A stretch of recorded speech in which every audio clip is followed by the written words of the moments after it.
2024 లేదా 25లో డిగ్రీ లేదా బీటెక్ చదివారా? సాఫ్ట్వేర్ జాబ్ కోసం ఎదురు చూస్తున్నారా? అయితే కోడ్ జ్ఞాన్ 100 డేస్ కోర్సులో చేరండి, జాబ్ సాధించండి. Welcome to Suman TV. నేను మీ సుమన్ టీవీ నాగ్. 2005 ఆస్తి హక్కుకు సంబంధించినటువంటి విషయంలో కనుక మనం చూస్తే ఆడపిల్లలకి ఎస్పెషల్లీ ఆస్తి హక్కు ఉంటుంది అనేటువంటి చట్టాన్ని తీసుకుని రావడం జరిగింది. అయితే రీసెంట్ గైడ్లైన్స్ ప్రకారం కనుక మనం చూసుకుంటే కొన్ని విషయాల్లో ఒక్కొక్క 6 విషయాల్లో కనుక మనం చూసుకుంటే కొన్ని మార్పులు చేర్పులు జరిగాయని చెప్పేసి అంటూ ఉన్నారు. అంటే ఆ హక్కు చట్టం అనేది ఏం చెప్తోంది, ఏం సూచిస్తుంది అనేది ఈరోజు మనతో పాటు హైకోర్టు అడ్వకేట్ అలగిరి రవీంద్రనాథ్ గారు ఉన్నారు. వారి మాటలను తెలుసుకుందాం. నమస్కారం సార్. నమస్తే అండి నాగరాజ్ గారు. 2005 ఆడపిల్లల ఆస్తి హక్కు చట్టానికి సంబంధించి చాలా సవరణలు జరిగాయి, వాళ్ళకంటూ హక్కులు ఇచ్చారు. Good sir. అయితే కొన్ని విషయాల్లో కొన్ని కేసెస్లో అయితే ఎస్పెషల్లీ ఒక్కొక్క 6 పాయింట్స్ ఉన్నాయి. ఈ కేసెస్లో అయితే ఖచ్చితంగా కొన్ని మార్పులు చేర్పులను దాన్ని బట్టి సూచించుకుని ముందుకు వెళ్ళాలి అని చెప్పి చెప్పడం జరిగిందని తెలిసింది. ఎలాంటి గైడ్లైన్స్ ఇచ్చింది సుప్రీంకోర్టు దీనికి సంబంధించి? ఆడపిల్లలకు కూడా పురుషులతో సమానంగా, కొడుకులతో సమానంగా ఆస్తి హక్కు ఇవ్వడం అనేది 2005లో చట్టం, దేశవ్యాప్తంగా ఉన్నటువంటి ఒక చట్టాన్ని మనం చేసుకున్నాం. కేంద్ర ప్రభుత్వం ఆధ్వర్యంలో చట్టం జరిగింది. ఆ చట్టం ద్వారా దేశవ్యాప్తంగా ఉన్న ప్రతి ఏరియాలో, irrespective of states, irrespective of community, irrespective of religion, ప్రతి ఒక్కరు కూడా ఆస్తిలో ఆడపిల్లలకు కూడా సమాన హక్కులు ఇవ్వాలి అని చెప్పి చట్టాన్ని చేసుకున్నాం. అది దేశవ్యాప్తంగా అమల్లో ఉంది. ఈరోజు ఇటీవల కాలంలో ఆడపిల్లలకు కూడా వాటాలు అన్నది సర్వసామాన్యంగా వెళ్తూ ఉన్నాయి. అయితే కొన్ని సందర్భాల్లో మాత్రం ఆడపిల్లలకు ఆస్తి హక్కు అన్నది కొన్ని సందర్భాల్లో మాత్రం చెందదు. ఆడపిల్లలకి ఆస్తిలో కూడా వాటా రాదు. అది ఏ సందర్భాలు అన్నది సుప్రీంకోర్టు రీసెంట్గా ఒక గైడ్లైన్స్ ఇవ్వడం జరిగింది. ఆ సందర్భాల ప్రకారం చూసుకున్నట్లయితే ఆడపిల్లలు ఆస్తి హక్కుని క్లెయిమ్ చేసుకునే అవకాశం ఉండదు. ఓకే. ప్రతి సందర్భంలో ఆడపిల్లలకి కామన్గా ఉంటుంది అంటే కొన్ని సందర్భాలు ఉండదు. ఆ 6 పాయింట్స్ అనేది మనం ఇప్పుడు మాట్లాడుకునే ప్రయత్నం చేద్దాం. Okay sir. ముందుగా సెల్ఫ్ ఎక్వైర్డ్ ప్రాపర్టీ అంటే తండ్రి తన సొంతంగా సంపాదించుకున్నటువంటి ఆస్తి ఏదైతే ఉంటుందో ఆ సొంతంగా సంపాదించుకున్న ఆస్తి మీద ఆడపిల్లలు కానీ అమ్మాయిలు కానీ ఎవరైనా సరే క్లెయిమ్ చేసుకునే అవకాశం లేదు. అది తండ్రి యొక్క ఇష్టం. ఆయన సంపాదించుకున్న ఆస్తి కొడుకుకి ఇవ్వచ్చు, కూతురికి ఇవ్వచ్చు, దారిని పోతున్న దానికి అని పిలిచి తన ఆస్తిని దానం చేసుకోవచ్చు. అలా చేసేటప్పుడు మాకు ఇవ్వలేదు ఎందుకని చెప్పి దాని మీద క్లెయిమ్ చేసుకునే హక్కు అన్నది, వాటాకి ఆడపిల్లలు క్లెయిమ్ చేసుకునే హక్కు అన్నది సెల్ఫ్ ఎక్వైర్డ్ ప్రాపర్టీ మీద ఎట్టి పరిస్థితుల్లో కూడా లేదు. ఇది నెంబర్ 1 పాయింట్. నెంబర్ 2 పాయింట్, 2005కు ముందు విభజించబడినటువంటి ఆస్తి. అంటే మనం చట్టం 2005లో ఏర్పాటైంది. పార్టిషన్స్, భాగ పంపకాలు, హిందూ అవిభాజ్య కుటుంబాల ప్రకారం భాగ పంపకాలన్నీ కూడా ఎంతమంది అన్నదమ్ములు ఉన్నారో, ఎంతమంది మనవలు, ఎంతమంది మనవరాలు, తాతల యొక్క 4వ తరం యొక్క ఆస్తి భాగ పంపకాలన్నీ కూడా జరిగిపోయాయి. భాగ పంపకాలు జరిగిపోయాయి కాబట్టి ఇప్పుడు కూతురు చట్టం ఏర్పాటైంది కాబట్టి నాకు అందులో వాటా రావాలని చెప్పి ఈ అమ్మాయి క్లెయిమ్ చేసుకునే హక్కు లేదు. ఎందుకు? ఆల్రెడీ భాగ పంపకాలు జరిగిపోయాయి. భాగ పంపకాలు జరగకుండా 1956 తర్వాత ఇక్కడ చట్టం చాలా కన్ఫ్యూజ్గా ఉంటుంది. ఈ యొక్క పాయింట్ కొంతమంది ఏం చేస్తారంటే భాగ పంపకాలు జరగలేదు, అలా వాటాలు చేసుకుంటూ వస్తున్నారు. తాతగారు ఆస్తి తండ్రికి వచ్చింది, తండ్రికి ఆస్తి కొడుకుకి వచ్చింది, కొడుకు నుంచి మనవడికి వచ్చింది, 4 తరాలుగా ఆస్తి జరుగుతుంది. ఎక్కడా భాగ పంపకాలు జరగాలి. అటువంటి సందర్భాల్లో మాత్రం కూతురు క్లెయిమ్ చేసుకునే అవకాశం ఉంటుంది. ఆ మనవరాలైనా కూతురైనా సరే నాకు ఇందులో ఆస్తి రావాల్సిందే అని చెప్పి క్లెయిమ్ చేసుకునే హక్కు ఉంటుంది. ఒకవేళ ఈ చట్టం 2005లో ఏర్పాటైంది కాబట్టి 2005కి బిఫోరే భాగ పంపకాలు జరిగిపోయి ఎవరు వాటాలు వాళ్ళు క్లెయిమ్ చేసేసుకున్నారు. అటువంటి సందర్భంలో కూతురు కానీ మనవరాలు కానీ నాకు పూర్వీకుల ఆస్తిలో నాకు వాటా రావాలి అని చెప్పి క్లెయిమ్ చేసుకునే హక్కు లేదు. ఎప్పుడు? 2005 కన్నా బిఫోరే భాగ పంపకాలు జరిగిపోతే. సో అది 2వ పాయింట్. ఇక 3వ పాయింట్, చాలా సందర్భాల్లో కుమార్తెలు ఏం చేస్తారంటే చాలా తక్కువ, చాలా రేర్గా జరుగుతుంటాయి కానీ జరుగుతూ ఉంటాయి. ఏమిటా సందర్భం? ఇప్పుడు ఒక తండ్రి గారి యొక్క ప్రాపర్టీ ఉంది, లేదా తాతగారి యొక్క ప్రాపర్టీ ఉంది, పిల్లలందరూ కూడా భాగ పంపకాలు చేసేసుకున్నాడు. అంటే కొడుకులకి కూతురికి ఇచ్చేశారు. ఇక్కడ కూతుర్లకి పెళ్లి చేసి ఆ అమ్మాయిలకి మ్యారేజ్ చేసి కట్న కానుకలు అన్నిచ్చి పెళ్లి చేసిన సందర్భంలో ఈ మగపిల్లలు ఏం చేశారంటే అమ్మాయిని మరి నా సోదరుని లేదా నా అక్కనో నా చెల్లెనో పంపించారు కాబట్టి ఈ ఆస్తిలో తన యొక్క ఏదైతే ప్రాపర్టీ ఓనర్షిప్ వచ్చిందో ఆ హక్కుని ప్రాపర్టీ విడుదల పత్రం అంటారు. అంటే ప్రాపర్టీ ఓనర్షిప్ని లూజ్ చేసుకోవడం. మేము ఈ ప్రాపర్టీ మీద క్లెయిమ్కి రాము అని చెప్పి వాళ్ళు ఒక డాక్యుమెంట్ రాసుకుంటారు. అంటే ప్రాపర్టీ ఓనర్షిప్ రిలీజింగ్ డాక్యుమెంట్ అంటారు.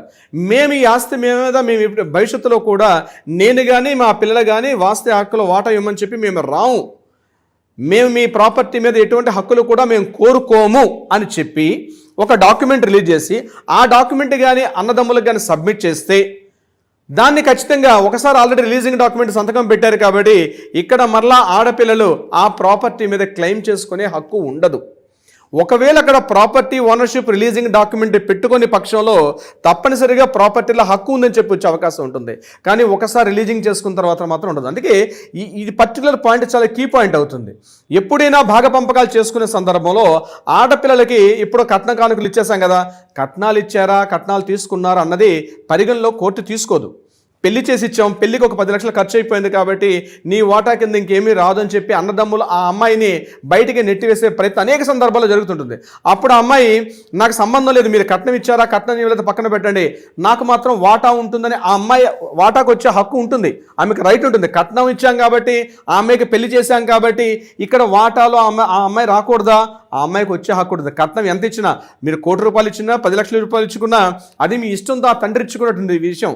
అంతేగాని ఈ ప్రాపర్టీ మీద తను రాకుండా ఆమెని కంట్రోల్ చేసే అధికారం లేదు. కానీ ఒకవేళ ఆ అమ్మాయి దాన్ని ఖచ్చితంగా ఆ ప్రాపర్టీ మీద రాకుండా ఉంటానని చెప్పి ఆమె ప్రాపర్టీ రిలీజింగ్ ఆర్డర్ మీద సంతకం పెడితే ఆ అమ్మాయి మరలా వచ్చే అవకాశం లేదు. ఇక 4వ పాయింట్, గిఫ్ట్ డీడ్గా రిలీజ్ చేయబడిన ప్రాపర్టీ. అంటే తాతగారి యొక్క ప్రాపర్టీ నాన్నగారు ఏం చేశారంటే ఎవరికో ఒకరికి గిఫ్ట్ డీడ్ ఇచ్చేశారు, వారసత్వంగా సంక్రమిస్తున్న ఆస్తి.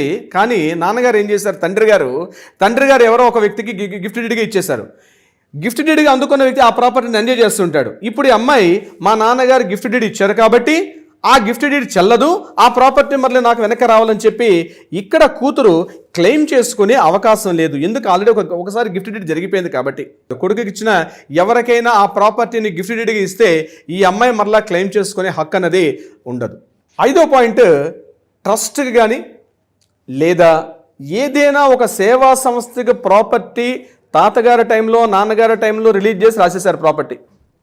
ఇప్పుడు ఈ అమ్మాయి నాకు 2005లో చట్టం వచ్చింది కాబట్టి ఈ చట్ట ప్రకారంగా నాకు కూడా ఆ ప్రాపర్టీలో హక్కు ఉందని చెప్పి క్లెయిమ్ చేసుకునే అవకాశం ఉండదు. ఎందుకు, ఒకసారి ఆల్రెడీ ఒక ట్రస్ట్ మీద ట్రాన్స్ఫర్ అయిపోయింది కాబట్టి మరలా తను క్లెయిమ్ చేసుకునే హక్కుని ఈ అమ్మాయి కోల్పోతుంది. ఇక 6th పాయింట్ చాలా కీలకమైనది. అంటే 2005 తరువాత ఆ అమ్మాయి మత మార్పిడిలో జరిగిన, లేకపోతే 2005 తర్వాత ఇతర కమ్యూనిటీ వర్గాల్లో కానీ అమ్మాయి కానీ మారిపోతే, లేదా భర్త ఇండియన్ పర్సన్ కాకుండా అదర్ దాన్ ఇండియన్ పర్సన్స్ని ఎవరినైనా మ్యారేజ్ చేసుకున్న సందర్భంలో ఈ ప్రాపర్టీ మీద ఈమెకి హక్కులనే ఉండవు. ఇది గుర్తుపెట్టుకోవాలి. ఇది చాలా కాంప్లికేటెడ్. వీలైతే మరో వీడియోలో మనం పూర్తిగా డీటెయిల్గా ఎక్స్ప్లెయిన్ చేసుకునే ప్రయత్నం చేద్దాం. 2005 తర్వాత ఈ అమ్మాయి ఎవరినైనా మ్యారేజ్ చేసుకున్నా లేదా మత మార్పిడి జరిగినా తప్పనిసరిగా ఈ ప్రాపర్టీ మీద ఆమె క్లెయిమ్ చేసుకునే హక్కు అనేది ఉండదు. ఈ విషయాల్లో ఈ 6 పాయింట్స్లో సుప్రీంకోర్టు క్లియర్ గైడ్లైన్స్ అయితే ఇవ్వడం జరిగింది.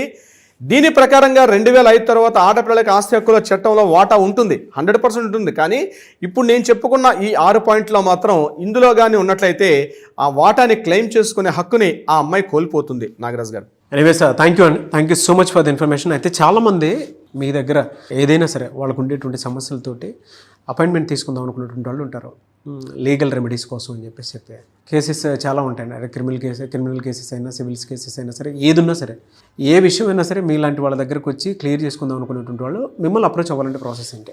తప్పనిసరిగా నాగరాజ్ గారు, ఇటువంటి సంబంధించి మీరు అన్నట్టుగా సివిల్, క్రిమినల్ వివాదాలు ఇటువంటి సంబంధించిన ఎటువంటి సలహా సంప్రదింపులు కావాలంటే కింద స్క్రోల్ అవుతున్న నెంబర్ని కాంటాక్ట్ చేయండి లేదా వాట్సాప్ చేయండి.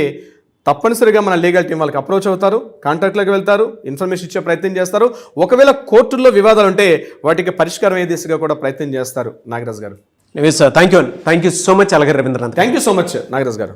చూసారు కదా వీడియో. ఈ వీడియోపై మీ అభిప్రాయం కమెంట్ బాక్స్లో పోస్ట్ చేయండి. ముఖ్యంగా మీరు కనుక మీకు ఉండేటువంటి సమస్యలు ఏవైతే ఉంటాయో వాటిని అన్నిటినీ చట్టపరంగా మీరు ఎదుర్కోవాలి అనుకునేటువంటి వాళ్ళు ఎవరున్నా సరే, అంటే మీ మీద తెలియకుండానే మీ చుట్టుపక్కల ఉండేటువంటి వాళ్ళు ఏదైనా కేసులో ఇరికించటమా, లేదా మిమ్మల్ని ఇబ్బంది పెట్టడమా, లేదా మీకు ఉండేటువంటి ఇమేజ్ని దారుణంగా వాళ్ళకి నచ్చినట్లు డీగ్రేడ్ చేస్తూ ఉన్నారా, లేదా ఇంట్లో వైఫ్ అండ్ హస్బెండ్కి సంబంధించి ఏదైనా గొడవలు అవుతూ ఉంటే ఇంకా మేము ఆ టార్చర్ని బేర్ చేయలేకపోతున్నాము, ఏదో ఒక రెమెడీ ఉంటే బాగుంటుంది, లీగల్గా ముందుకెళ్దాం అనుకున్నటువంటి ఎవరన్నా సరే స్క్రీన్ మీద అలాగే రవీంద్రనాథ్ గారి కాంటాక్ట్ నెంబర్ కనిపిస్తుంది. దాన్ని మీరు కాల్ ఆర్ మెసేజ్ వాట్సాప్ చేసి అపాయింట్మెంట్ బుక్ చేసుకోండి. ఈ వీడియోలో ఇచ్చిన షేర్ మాత్రం తప్పకుండా చేయండి. ఇలాంటి మరిన్ని వీడియోస్ కోసం మా ఛానల్ ఫాలో అవ్వండి. Thank you.